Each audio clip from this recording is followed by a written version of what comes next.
Hello students, आज हम game problem का एक इंपॉर्टेंट क्वेश्चन सॉल्व करने वाले हैं जिसका पे ऑफ मैट्रिक्स दिया हुआ है।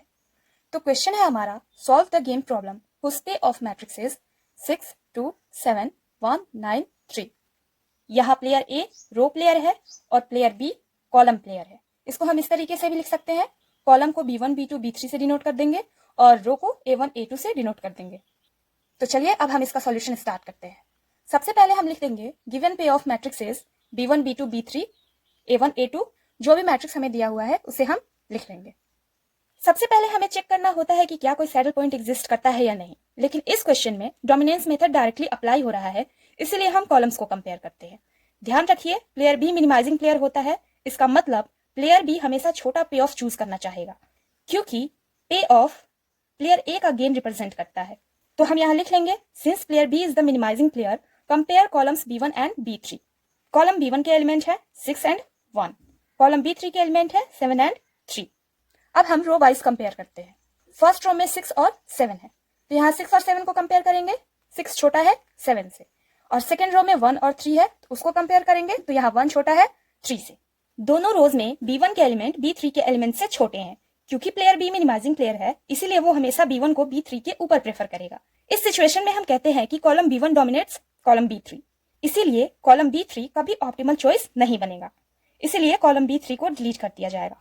तो हम यहाँ लिख लेंगे, every element of column B1 is less than the corresponding element of column B3, therefore column B1 dominates column B3, hence column B3 is deleted. अब रिड्यूस्ड गेम मिलता है 6 2 1 9। यहाँ A11 6 है, A12 2 है, A21 1 है और A22 9 है, जिसको हम यहाँ लिख लेंगे। ये गेम 2x2 का बन चुका है। तो 2x2 मैट्रिक्स के लिए स्टैंडर्ड फॉर्मूला होता है P1 is equal to A22 minus A21 upon A11 plus A22 minus A12 plus A21। अब हम यहाँ वैल्यू सब्स्टिट्यूट करेंगे। A22 की वैल्यू है 9, A21 की वैल्यू है 1, A11 की वैल्यू है 6, A22 की वैल्यू है 9 माइनस A12 की वैल्यू है 2, A21 की वैल्यू है 1। इसे हम लिख लेंगे और अब हम इसे सॉल्व करेंगे। सॉल्व करने पे हमें वैल्यू मिलेगा 2/3, जो कि P1 की वैल्यू है। अब हम P2 की वैल्यू निकालेंगे। P2 के लिए फॉर्मूला होता है 1 माइनस P1, तो हम 1 से सब्सट्रैक्ट करेंगे 2/3, जो कि P1 की वैल्यू है, तो हमें P2 की भी वैल्यू मिल जाएगी, जो कि है 1/3। तो इस प्रकार हमें P1 और P2 दोनों की वैल्यू मिल गई। P1 था हमारा 2/3 और P2 था हमारा 1/3। तो इस प्रकार से प्लेयर ए की ऑप्टिमल मिक्स स्ट्रेटजी है 2/3 1/3। तो हम लिख लेंगे, therefore the optimal strategy of player A is A is equal to 2/3 1/3। अब हम प्लेयर बी के लिए फॉर्मूला अप्लाई करेंगे, तो ये हो जाएगा Q1 is equal to A22 minus A12 upon A11 plus A22 minus A12 plus A21। अब हम इसमें वैल्यू सब्स्टिट्यूट करेंगे। वैल्यू सब्स्टिट्यूट करने पे हमें मिलेगा 9 minus 2 upon 6 plus 9 minus 2 plus 1। अब इसको सॉल्व करेंगे। सॉल्व करने पे ये आएगा 7/12, जो कि है Q1 की वैल्यू।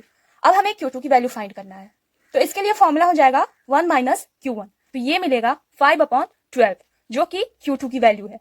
इसलिए रिड्यूस्ड गेम के लिए प्लेयर बी की स्ट्रेटजी होगी 7/12 5/12। तो हम लिख लेंगे, therefore the optimal strategy of player B for the reduced game is 7/12, 5/12। लेकिन याद रखिए, ओरिजिनल गेम में 3 कॉलम्स थे।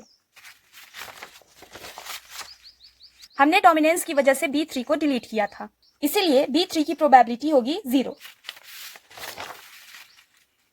तो यहां हम लिख लेंगे, since column B3 was deleted by dominance, therefore Q3 is equal to 0। इसलिए ओरिजिनल गेम के लिए प्लेयर बी की ऑप्टिमल मिक्स स्ट्रेटजी होगी 7/12, 5/12, 0। तो हम लिख लेंगे, thus the optimal mix strategy of player B is equal to 7/12, 5/12, 0। अब हम गेम की वैल्यू निकालते हैं। तो फॉर्मूला है V is equal to A11 A22 minus A12 A21 upon A11 plus A22 minus A12 plus A21। अब हम इसकी वैल्यू सब्स्टिट्यूट करेंगे। वैल्यू सब्स्टिट्यूट करने पे ये हो जाएगा 6 × 9 minus 2 × 1 upon 6 plus 9 minus bracket में 2 प्लस 1। अब हम इसको सॉल्व करेंगे। सॉल्व करने पे हमें मिलेगा गेम की वैल्यू 13/3। ये है V की वैल्यू, जो कि है गेम की वैल्यू। तो इस प्रकार से हमें फाइनल आंसर मिलेगा। इस गेम का ऑप्टिमल सॉल्यूशन है, प्लेयर ए की ऑप्टिमल मिक्स स्ट्रेटजी हो जाएगी 2/3 1/3। प्लेयर बी की ऑप्टिमल मिक्स स्ट्रैटेजी हो जाएगी 7/12, 5/12, 0 और गेम की वैल्यू हो जाएगी v इज इक्वल टू 13/3। तो स्टूडेंट्स, आज हमने देखा कि डोमिनेंस प्रॉपर्टी का यूज करके गेम को कैसे रिड्यूस किया जाता है और फिर स्टैंडर्ड गेम फॉर्मूला की मदद से ऑप्टिमल स्ट्रैटेजीज और वैल्यू ऑफ द गेम कैसे निकाली जाती है। अगर आपको ये एक्सप्लेनेशन हेल्पफुल लगी हो तो वीडियो को लाइक करें, चैनल को सब्सक्राइब करें और इस वीडियो को अपने क्लासमेट्स और फ्रेंड्स के साथ जरूर शेयर करें। मिलते हैं अगले वीडियो में एक नए क्वेश्चन के साथ। Thanks for watching.